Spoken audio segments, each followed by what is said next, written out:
Hello जी। आज अपन पढ़ेंगे chemistry और केमिस्ट्री में टॉपिक स्टार्ट कर रहे हैं परमाणु और अणु। इसमें पहले हम इसकी अवस्थाएं पढ़ेंगे द्रव की, जिसमें द्रव्य क्या होता है, जिसमें द्रव्यमान हो, अर्थात जो वस्तु स्थान घेरती हो। अब द्रव्यमान स्थान घेरती हो वस्तु तो सब होती है, सॉलिड अवस्था में होती है, सॉलिड भी होती है, लिक्विड भी होती है, गैस भी होती है, मतलब सब में द्रव्यमान होता है और स्थान घेरती है। तो इसमें पदार्थ की अवस्थाएं 5 अवस्थाएं बताई गई है: solid, liquid, gas, plasma, Bose, BEC, जिसे अपन बोस आइंस्टीन कंडेंसेट भी कहते हैं। जो मूल अवस्थाएं हैं पदार्थ की 3, वो सॉलिड, लिक्विड, गैस है।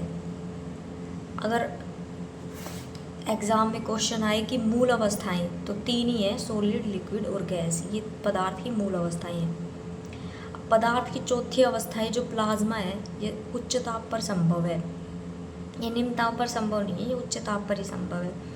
तो प्लाज्मा, जो तारों में चमक होती है ना, उसका कारण भी प्लाज्मा है। और फ्लोरोसेंट ट्यूब में भी प्लाज्मा अवस्था पाई जाती है।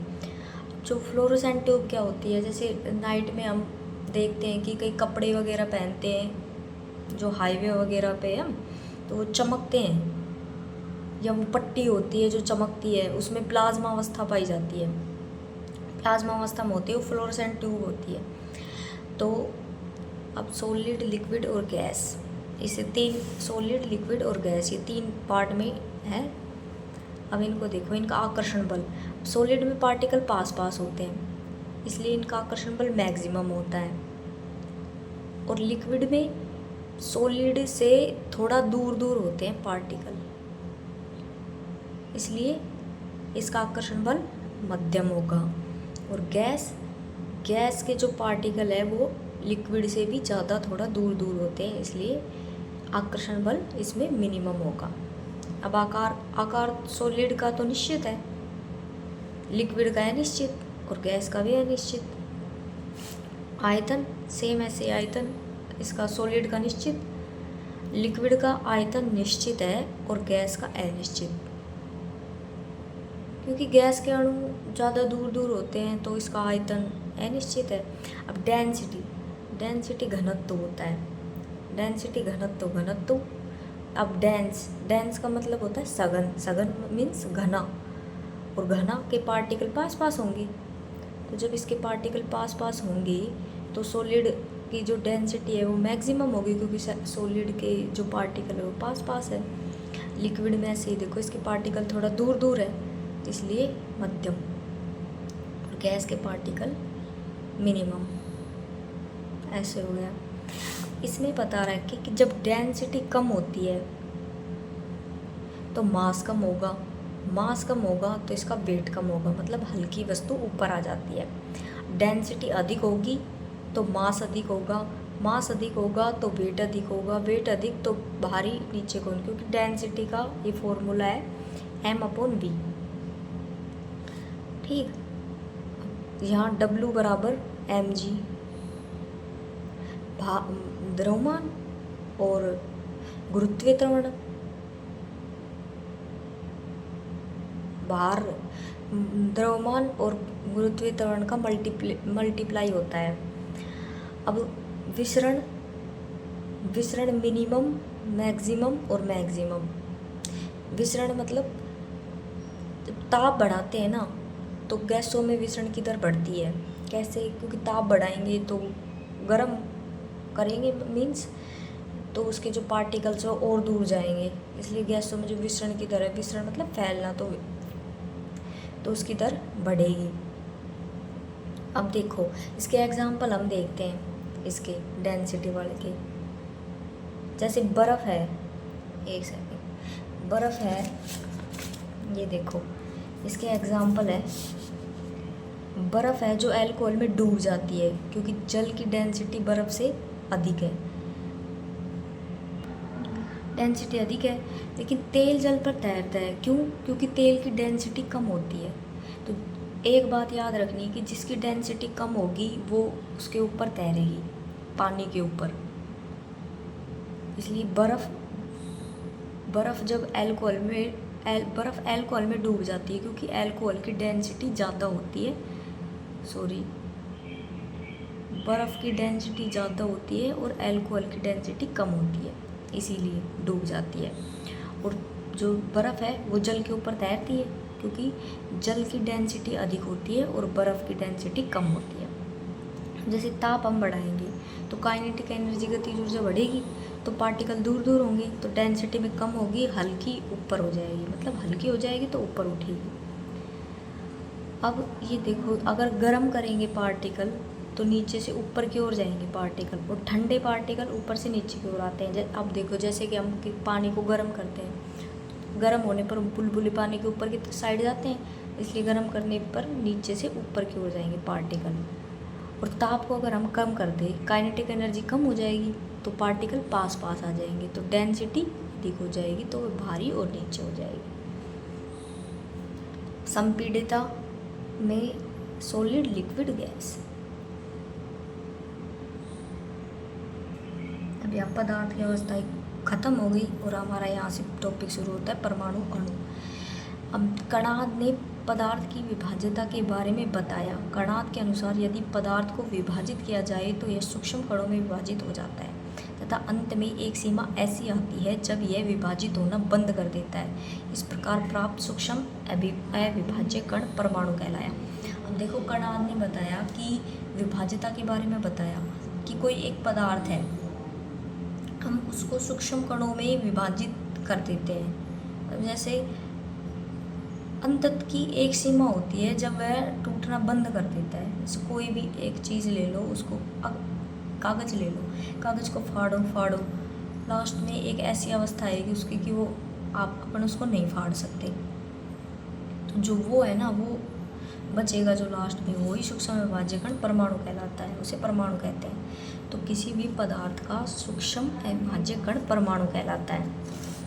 अब परमाणु की खोज का श्रेय जॉन डाल्टन को जाता है। जॉन डाल्टन के अनुसार परमाणु अविभाज्य कण है। देखो, उसने बताया कि एटॉम अविभाज्य कण।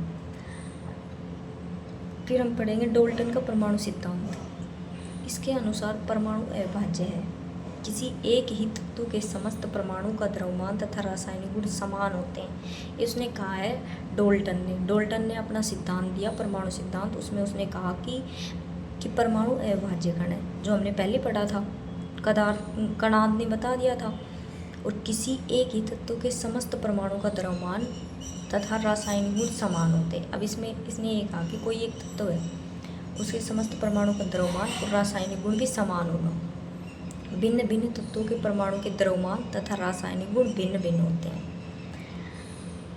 सभी पदार्थ छोटे छोटे कणों से मिलकर बने हुए होते हैं, जिन्हें परमाणु कहते हैं।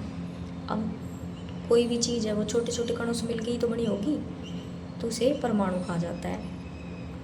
और एक सिंगल जो होता है उसे अणु कहते हैं। यह सिद्धांत रासायनिक संयोजन के नियम पर आधारित है तथा इसकी व्याख्या करता है। अब इसके इम्पोर्टेंट फैक्ट है, परमाणु है जो अस्थायी होता है। अस्थायी होगा परमाणु, क्योंकि अपन उसको तोड़ ही नहीं सकते, तो अस्थायी होगा वो, उसके टुकड़े नहीं हो सकते। अब स्थायित्व प्राप्त करने के लिए वो क्या करेगा कि कोई अन्य परमाणु है उससे क्रिया करेगा, और क्रिया करके अणु का निर्माण करता है, और वो अपन अष्टक को पूरा करता है। लेकिन जो अक्रिय गैस है ना, helium, neon, argon, krypton, xenon, radon और नोबल गैस, उत्कृष्ट गैस, इन्हें अस्थायी गैस कहते हैं, जो ये क्रिया नहीं करती, तो इनका स्थायित्व संभव नहीं होता।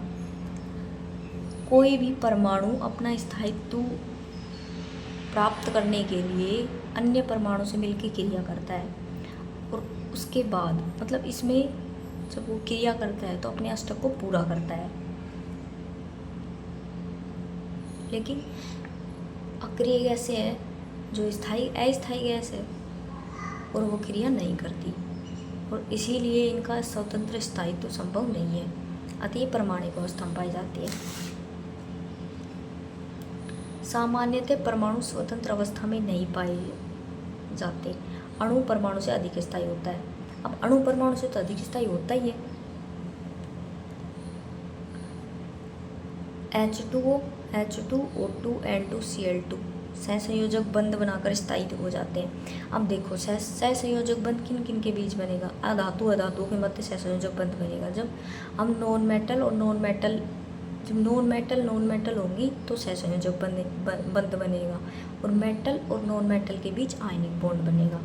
अब अक्रिय गैस है, वह क्रिया नहीं करती, लेकिन जीनोन है जो कभी कभी क्रिया करती है, तो इसे स्ट्रेंजर गैस भी कहते हैं। जीनोन गैस को स्ट्रेंजर गैस कहते हैं।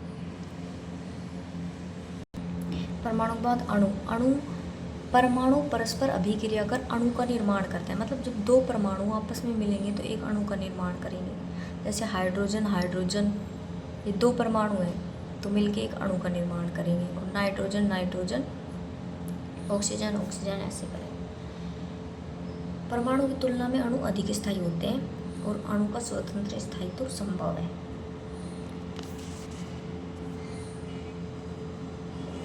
अब देखो जो बताया था ना हमने बॉन्ड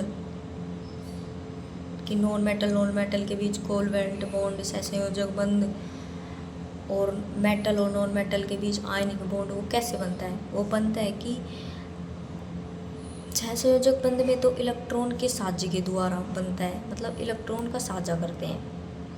मतलब जैसे किसी के पास एक इलेक्ट्रॉन है यहाँ और इसके पास दो एक्स्ट्रा है, और इसे एक इलेक्ट्रॉन चाहिए और इसको एक चाहिए, इसको दो चाहिए, तो ये आपस में साझा करके बना लेंगे। एग्जाम्पल के रूप में देखते हैं कि जैसे दो लड़के हैं, उन्हें कोई बुक खरीदनी है, तो दोनों के पास 50-50 रुपये, तो अब दोनों के पास 50-50 रुपये, तो दोनों तो अलग अलग बुक खरीद नहीं सकते, इसलिए वो मिलके एक बुक खरीद लेते हैं 50-50 रुपये में, क्योंकि बुक 100 रुपये की है। तो 100 रुपये उन दोनों ने 50-50 के तो साझा किया ना उन्होंने, तो साझा करके उन्होंने एक बुक खरीद ली। ऐसे ही इलेक्ट्रॉन का साझा करके सहसंयोजक बंध बनाते हैं नॉन मेटल, और इलेक्ट्रॉन का आदान प्रदान कर आयन्स भाग लेते हैं, इसलिए इलेक्ट्रॉन का आदान प्रदान कर आयनिक बंध बनाते हैं, क्योंकि इसमें आयन भाग लेते हैं, पॉजिटिव और नेगेटिव नॉन मेटल और मेटल के बीच होता है ये। अब इसके कुछ एग्जांपल दे रखे जैसे NaCl, CO, CaCl2, MgO, etc, और H2O2, N2O, HCl, H2O, हीरा, ग्रेफाइट, ये इसके एग्जांपल है। अब रासायनिक संयोजन का नियम। रासायनिक संयोजन के नियम को दो पार्ट में डिवाइड किया गया है, एक द्रव्यमान संरक्षण का नियम, एक निश्चित अनुपात का नियम। द्रव्यमान संरक्षण का नियम क्या कहता है? जो द्रव्यमान संरक्षण का नियम कहता है कि द्रव्यमान को न तो उत्पन्न किया जा सकता है और न ही नष्ट किया जा सकता है। किसने दिया था द्रव्यमान संरक्षण का नियम? लेवोसियर ने दिया था। इसे फादर ऑफ केमिस्ट्री भी कहते हैं। द्रव्यमान को न तो उत्पन्न किया जा सकता है और न ही नष्ट किया जा सकता है। किसी रासायनिक अभिक्रिया में अभिक्रिया के पहले व अभिक्रिया के बाद में कुल द्रव्यमान नियत या संरक्षित होता है। मतलब ये कह रहा है कि अगर हम कोई भी अभिक्रिया करवाते हैं, रासायनिक अभिक्रिया करवाते हैं, तो अभिक्रिया में जो पहले द्रव्यमान था ना, वही अभिक्रिया के बाद द्रव्यमान होगा। जैसे कार्बन और ऑक्सीजन है, तो कार्बन 12, कार्बन का परमाणु द्रव्यमान 12 और ऑक्सीजन का 32। एक ऑक्सीजन का 16 होता है, तो 2 है इसमें, तो 16 दूनी 32, तो 32 और 12 और 32 44, ऐसे इसमें इनका योग 44। तो ये रिएक्शन से पहले 44 था और रिएक्शन के बाद भी 44 था। ये बताया गया है कि द्रव्यमान को, जो द्रव्यमान है ना, वो निश्चित रहता है, मतलब संरक्षित रहता है, जो पहले अभिक्रिया से पहले का द्रव्यमान और अभिक्रिया के बाद का द्रव्यमान, ऐसे ही ये कर रखा है, देख लो। लेकिन इसमें H2O + O2 और 2H2O, ये अभिक्रिया बन रही है। देखो H2O O2 2H2, ये दो क्यों, ये दो आगे 2 से मल्टीप्लाई किया है इस इक्वेशन को इक्वल करने के लिए। 2H2, क्योंकि यहाँ 4H2 है, यहाँ 2 ही H2 है, तो 2 से मल्टीप्लाई किया तो 2H2 4 और 2 ऑक्सीजन, तो यहाँ से 2 ऑक्सीजन हो गए, 2H2 4H2। अब इसको मल्टीप्लाई कर दिया, 2 × 2 + 32, और ये आ गया AMU। AMU की full form atomic mass unit. इसे U द्वारा भी लिखा जा सकता है। अपवाद नाभिकीय अभिक्रियाएं, जो नाभिकीय अभिक्रियाएं हैं ना, उनमें द्रव्यमान संरक्षण का नियम लागू नहीं होता। अब निश्चित अनुपात का नियम, निश्चित अनुपात का नियम दिया प्राउस्ट ने, और इसका पूरा नाम जोसेफ प्राउस्ट है। किसी यौगिक के निर्माण में भाग लेने वाले तत्व उसके द्रव्यमानों के निश्चित अनुपात में भाग लेते हैं। कोई यौगिक है, वो निर्माण ले रहा है, मतलब निर्माण, किसी यौगिक को जो निर्माण करते हैं ना, उसमें कोई तत्व भाग ले रहा है, तो उसके द्रव्यमान है ना, वो निश्चित अनुपात में ही भाग लेंगे। ये बता रहा है निश्चित अनुपात का नियम, जो प्राउस्ट ने दिया था। अब जैसे कार्बन है, कार्बन का जो परमाणु जो द्रव्यमान है वो 12 है, 12, और इसमें ऑक्सीजन का 32, ऑक्सीजन का 16 है, लेकिन 2 ऑक्सीजन है, इसलिए मल्टीप्लाई करेंगे तो 32 आ जाएगा। अब 12 और 32, अब इनको काटेंगे ना तो 3:8 आएगा। ऐसे ही CO का 3:4 और H2O का 1:8 आएगा। अगर हमें CO2 बनाना है तो 3:8 ही लेना है अनुपात, कार्बन का 3, ऑक्सीजन का ऐसे लेना है, इसलिए तभी बनेगी 3:8 CO2, CO का 3:4, H2O का 1:8। अब ये सारणी है परमाणु क्रमांक, तत्व, परमाणु द्रव्यमान। परमाणु द्रव्यमान A बराबर P, मतलब प्रोटॉन और न्यूट्रॉन की संख्या, प्रोटॉन और न्यूट्रॉन का योग। अब 20 तक है ये। Hydrogen, helium, lithium, beryllium, boron, carbon, nitrogen, oxygen, fluorine, neon, sodium, magnesium, aluminium, silicon, phosphorus, sulphur, calcium, argon, chlorine, argon, calcium, potassium और कैल्शियम, ये 20 तक है। अब इसमें देखो परमाणु द्रव्यमान की एक ट्रिक है, जो इवन है उसको तो 2 से मल्टीप्लाई कर दो, और जो ओड है ना उसमें 2 से मल्टीप्लाई करके 1 ऐड कर दो। लेकिन कुछ अपवाद भी है, जैसे हाइड्रोजन, बेरिलियम, नाइट्रोजन, आर्गन, ये है जो ये अपवाद है, तो इनका ये लिख रखा है। अब जो ये जो ये रेड लाइन पेन से लिख रखे हैं ये ज़्यादा इम्पोर्टेंट है, तो इनको याद कर लो, बाकी का याद भी नहीं रहेगा तो कोई वो नहीं, लेकिन ये ज़रूरी है। तो हाइड्रोजन का 1, हीलियम का 4, लिथियम का 7, बेरिलियम का 9, और ऐसे 10.811 है, 11 बन जाएगा, 12, 14, 16, 19, 20, 23, 24, 27, 28, 31, 32, 35.5, 29.9, 39 और 40 देख लो।